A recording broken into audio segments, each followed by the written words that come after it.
Making headlines this hour, the National Awards Committee announces that 66 individuals will be honored with the prestigious National Award for Public Service during this year's official Independence Day ceremony.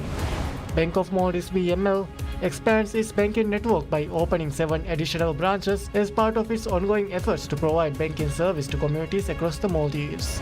The Maldives and Japan signs an agreement for a Japanese grant of approximately 1.02 million US dollars to continue scholarship opportunities for Maldivian students.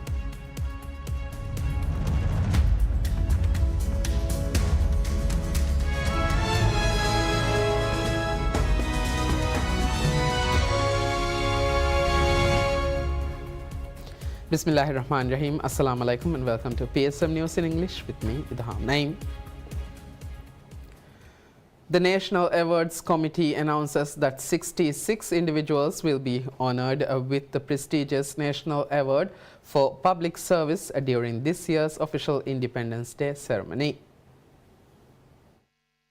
The announcement follows a special initiative by President Dr. Mohammad Muizzu to identify and celebrate state employees who have dedicated over 41 years to public service but have not yet received formal recognition. While the state has historically focused on honoring those with more than 42 years of service, this year's cohort broadens the scope to ensure that a wide range of veteran contributors are acknowledged for their lifelong commitment to the nation. To ensure transparency and merit, the President's office conducted an extensive verification of service records for all nominees. These records were then submitted to the National Awards Committee, which performed a final review to confirm that each recipient met the strict eligibility criteria required for the honor. The committee reported a high level of interest in the program, receiving a total of 130 applications by the 11th June deadline. From this pool, 66 individuals were selected for their exceptional tenure and unblemished service records. Successful nominees will be honored with a shield, a distinctive badge of honor, and a commemorative certificate, all of which will be presented in a formal ceremony presided over by the President. The award represents one of the highest forms of recognition available to public servants in the Maldives. Bank of Maldives BML expands its banking network by opening 7 additional branches as part of its ongoing efforts to provide banking services to communities across the Maldives. The new branches were officially inaugurated by President Dr. Mohammad Muizzu. The new branches are located in Horafushi in Ha Alif Atoll, Kaditimu in Shaveni Atoll, Alifushi in Ra Atoll, Hinnavar in Laviani Atoll, Mamigili in Alif Dalu Atoll, Gemanafushi in Gafu Alif Atoll, and Mava in Lamu Atoll. With the addition of these branches, Bank of Maldives now operates a total of 55 branches across all 20 atolls of the Maldives. This includes 17 branches opened over the past 2 years, reflecting the bank's continued investment in expanding access to banking services and bringing them closer to communities throughout the country. Speaking at the inauguration ceremony, Bank of Maldives Chief Executive Officer and Managing Director Mohammad Sharif said the bank is reinvesting its growth to further expand its services across local communities. He noted that the bank's financial growth is being channeled into strengthening its nationwide network so that banking services are more accessible to every Maldivian. He added that this expansion will make it easier for individuals and businesses to access the financial services they need, helping to support their growth and development. As the Maldives' largest financial institution, Bank of Maldives operates the country's most extensive banking network. In addition to its 55 branches across all 20 atolls, the bank also provides access to more than 340 ATMs and a range of modern digital banking services. Bank of Maldives BML CEO Mohammad Sharif cautions that spreading unfounded allegations about the bank's USD liquidity could inflict irreparable damage on both the bank and the wider Maldivian economy. Speaking at the opening ceremony of the Youth Entrepreneurs Expo, Sharif emphasized BML's integral role in the nation's financial system and warned that baseless rumors risk eroding public confidence and stifling economic activity. Among the circulating claims are assertions that BML lacks sufficient dollars to support customers, that establishing ATM services in the atolls is a waste of resources, and that the bank should refrain from participating in housing projects. Sharif dismissed each accusation, presenting data to demonstrate the bank's robust foreign exchange activity. He noted that in 2021, BML sold an average of 21 million US dollars per month for card transactions, telegraphic transfers to businesses, and cash for departing travelers. This year, the monthly average has risen to around 80 million US dollars, a figure that, according to Sharif, exceeds the amount of dollars the bank can acquire on the market. Addressing concerns about ATM proliferations in the atoll, Sharif asserted that the expansion was driven by persistent demand from atoll residents who seek the same banking convenience available in Malé. Sharif also highlighted BML's contribution to national development through lending, revealing that the bank disbursed 648.5 million US dollars in loans last year and 518.8 million US dollars in the first 6 months of 2026 alone. He framed these figures as evidence of BML's steadfast commitment to supporting businesses, entrepreneurs, and housing initiatives across the Maldives. According to Minister of Economic Development, Transport and Trade, Mohammed Saeed, more than 3,800 people have signed up for PayPal services in the Maldives. The minister made the remarks while speaking at a press conference held at the President's office. PayPal was officially launched in the Maldives on the 15th of June this year, introducing modern online payment systems, including e-wallet services, and making financial transactions more accessible was one of President Dr. Mohamed Muiz's pledges. PayPal services are now available to Maldivians through Ooredoo's M-Pesa. The service had been eagerly awaited by many Maldivians for years. Speaking on the matter, Minister Saeed said businesses had long faced significant challenges, particularly in receiving payments from abroad. He noted that the government had undertaken extensive efforts to address these issues, adding that bringing PayPal to the Maldives marked the beginning of a broader effort to resolve them. PayPal services were introduced in the Maldives through a seamless integration between PayPal and Ooredoo, allowing users to access the platform via Ooredoo M-Pesa. With the introduction of PayPal, the Maldives is now counted among the region's most advanced digital economies. According to Ooredoo, the new service is not only an opportunity for young people, but also opens up international opportunities for freelancers, self-employed individuals, and small businesses. It enables them to receive US dollar payments from international customers directly into their PayPal accounts and participate in the global digital economy with greater confidence.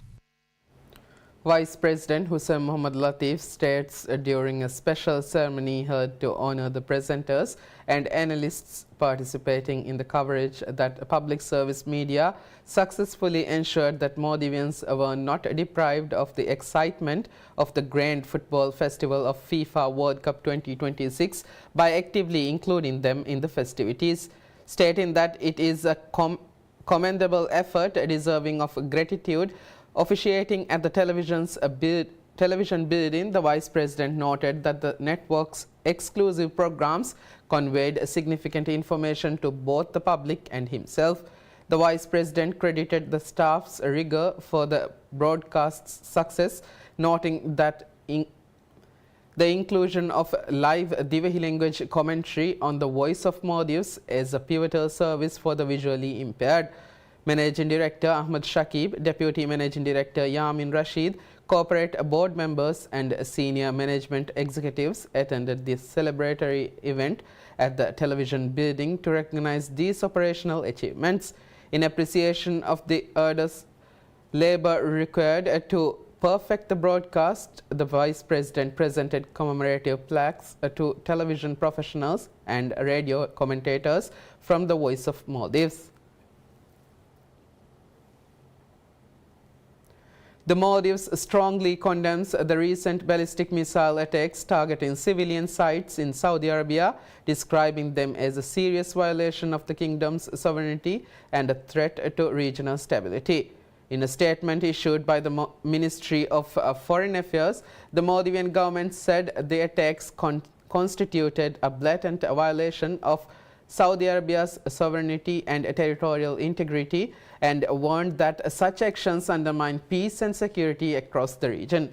The government reaffirmed its full solidarity with the government and the people of Saudi Arabia, expressing support for all measures taken by the kingdom to safeguard its sovereignty, security and territorial integrity.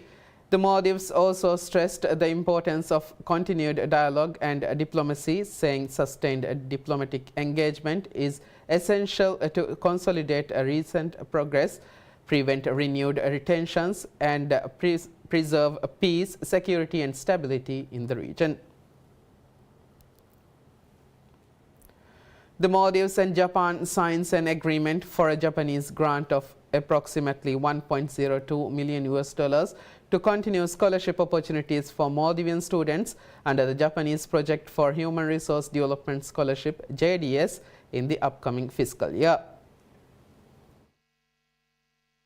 The exchange of notes was signed on Wednesday during a ceremony at the Ministry of Foreign Affairs by the Minister of State for Foreign Affairs, Sherina Abdul Samad, and Japan's ambassador to the Maldives, Ishigami Rumiko. The grant will support the continuation of the JDS program, which has provided opportunities for Maldivians to pursue master's degree programs at leading universities in Japan since its launch in 2020. The scholarship program aims to strengthen the Maldives' human resource capacity by equipping young professionals with advanced knowledge and skills to contribute to the country's long-term socio-economic development. According to the Ministry of Foreign Affairs, 17 Maldivians have graduated through the program to date, while 9 students are currently studying in Japan under the scholarship. The signing ceremony was attended by senior officials from the Ministry of Foreign Affairs, the Ministry of Education, Higher Education and Skills Development, the Ministry of Finance and Public Enterprises, the Civil Service Commission, the Embassy of Japan in the Maldives,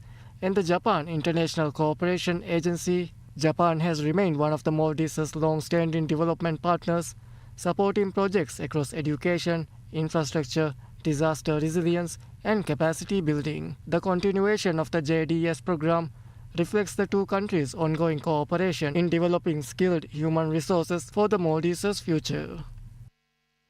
Parliament approves the appointment of Fatmat Amiza as Commissioner General of Taxation at the Maldives Inland Revenue Authority, MIRA.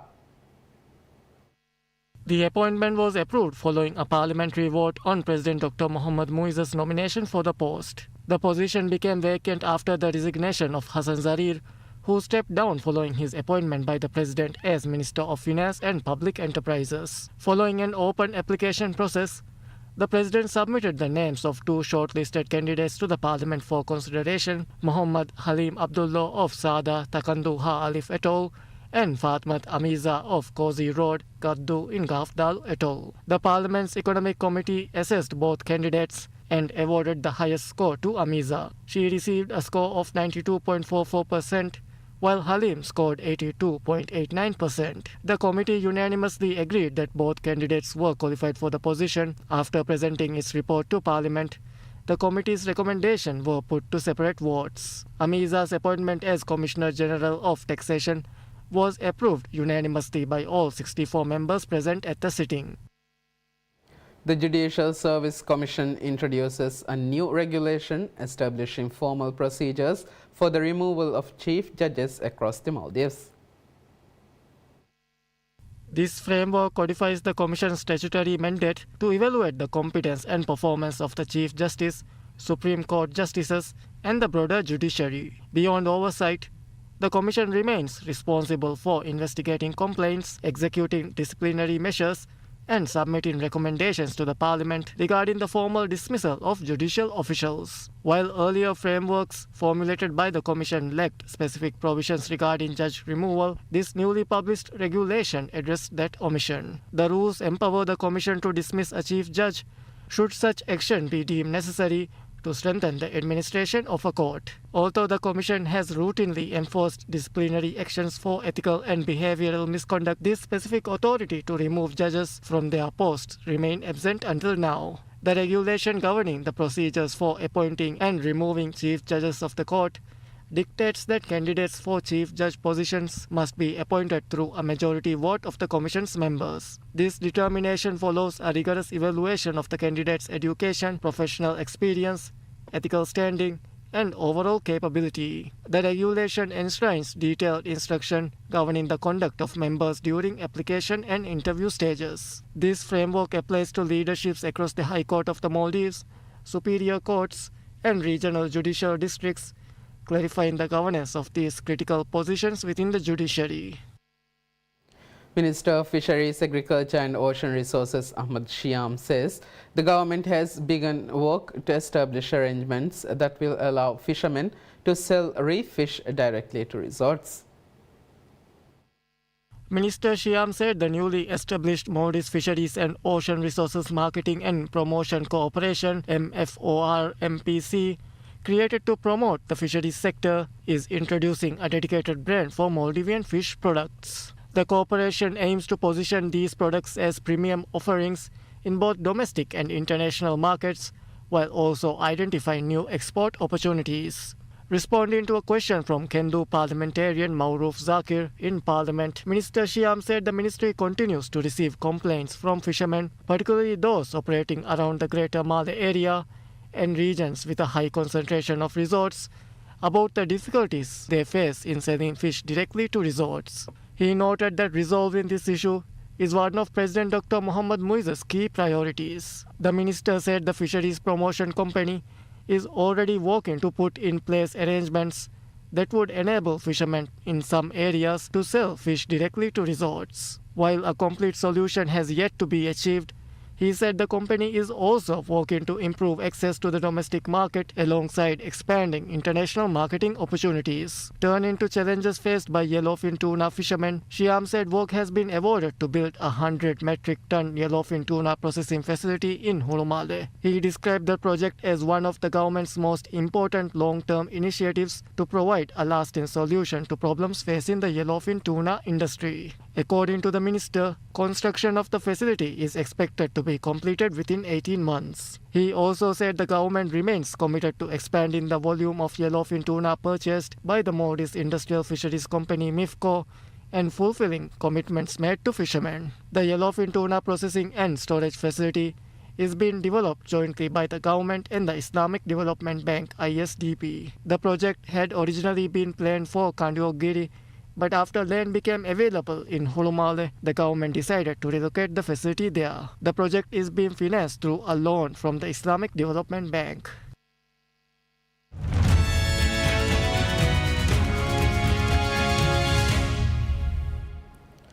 BP expects its oil trading result to be slightly higher in the second quarter after an exceptionally strong first quarter as it continues to profit from a surge in oil prices caused by the Iran war. The British major flagged higher oil realizations, which it said would increase earnings in its oil production and operations business by $1.8 billion to $2.1 billion compared with the first quarter, helped by price lag effects on production in the Gulf of Mexico and the United Arab Emirates. It said in its gas and low-carbon energy segment, realizations are expected to add a further $500 million to $700 million. Gas trading results are expected to be broadly unchanged from the previous quarter. Oil prices and refining margins surged during the quarter after the conflict in the Middle East resulted in Iran effectively shutting the Strait of Hormuz, disrupting global supply. The higher crude prices and strong trading results have also boosted other oil majors. Global benchmark Brent crude price hit a multi-year high and averaged around $97 per barrel during the April to June quarter, up from around $78 in the first quarter and about $67 a year earlier. BP said refining margins averaged $29.6 per barrel versus $16.9 in the first quarter. The company expects upstream production to fall in the second quarter to between 2.17 million and 2.2 million barrels of oil equivalent per day, from around 2.34 million over the previous 3 months, due in part to the effects of the crisis. BP expects a net debt to stand at $22 billion to $23 billion at end of June, down from $25.3 billion at the end of March, with the target to reduce this further to $14 billion to $18 billion by the end of next year. The company made a $2.9 billion payment to redeem $2.5 billion of perpetual hybrid bonds, leaving it with a total of about $13 billion outstanding. It also paid $1.1 billion in Gulf of Mexico settlement liabilities. Overall, BP expects net debt, hybrid bonds, and Gulf of Mexico settlement liabilities to decrease by around a combined $6.3 billion to $7.3 billion from the previous quarter. Exploration write-offs are seen totaling around $500 million in the second quarter, primarily related to the sale of its stake in the Beidou Nord project offshore Canada.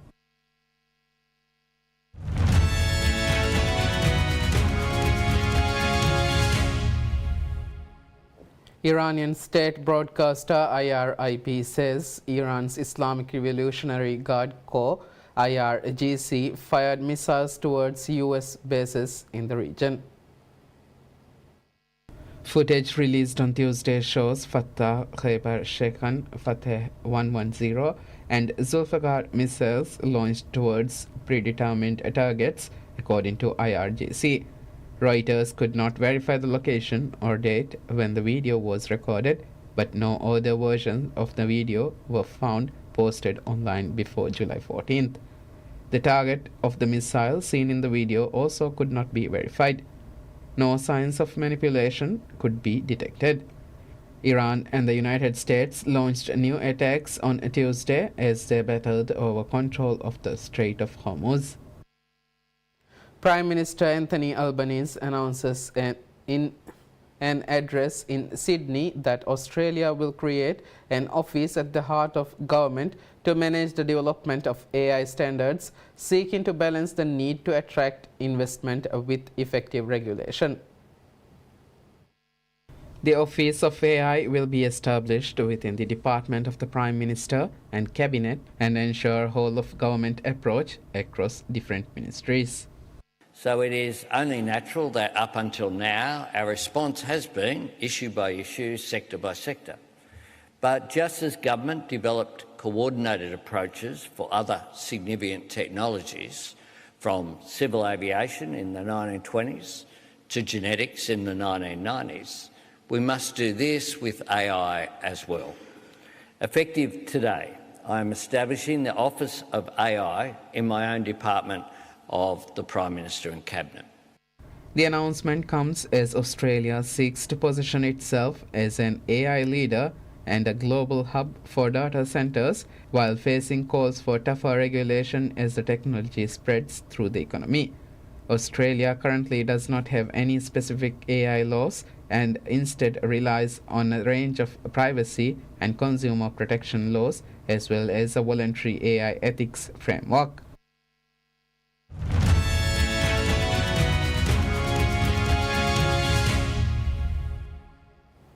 Rory McIlroy calls for golf to extend its major championship season beyond its current 4-month window. The current schedule, introduced 7 years ago when the PGA Championship was brought forward from August to May, compressed the calendar for the sport's most high-profile events. But McIlroy, chasing a 7th major title at this week's final major of 2026 at Royal Birkdale, believes the move has impacted its visibility. Yeah, I'd like to see the major season spread out a little bit longer. I think it gives the Masters is always going to have the build-up, but I think then PGA into US Open into here, it just seems like it's very, very quick. From a player perspective, if you get on a bit of a run, it's nice to sort of be playing well and go from one straight into the next. But for the sport as a whole and for I guess like the general interest in the game, obviously I can see the positives in that major season being stretched out a little bit longer. McIlroy, the back-to-back Masters champion, won his one and only Open Championship 12 years ago. While St Andrews remains his favorite course of the Open Rota, he feels Birkdale, where he finished tied for 4th in 2017, still suits him even after its recent redesign.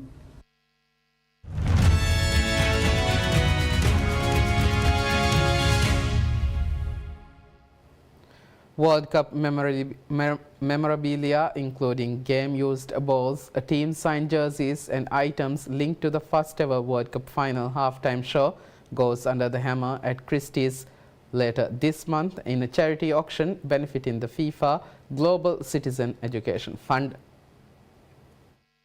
The online sale will run from July 22nd to 29th, with bidding on all lots starting at $100. We'll have a ball from each of the opening games, and we'll have one from the final game, and then we'll have some performance-used items from the halftime show as well, in addition to some of the items behind me, including the 2022 Messi signed jersey. Items on display at Christie's New York included a 2026 jersey signed by members of the U.S. men's national soccer team, a 2022 Lionel Messi signed jersey, items signed by Mexico's Santiago Jimenez, and jerseys linked to Canada's Alphonso Davies. The auction will also feature balls used during 2026 World Cup matches, including opening games and the July 19 final at New York, New Jersey Stadium in East Rutherford, New Jersey. Pop culture items are also part of the sale, with outfits and performance-used pieces connected to the first-ever World Cup final halftime show and a World Cup Earth Bowl featuring the names of halftime performers handwritten by Coldplay's Chris Martin. Christie's said that, just like the matches themselves, the auction will unfold in real time, with interest and bidding expected to build as fans respond to the tournament's biggest moments. Proceeds will support the FIFA Global Citizens Education Fund, a $100 million initiative aimed at expanding access to education and football for children worldwide. That concludes news for now. Thank you for watching PSM News. Have a good day.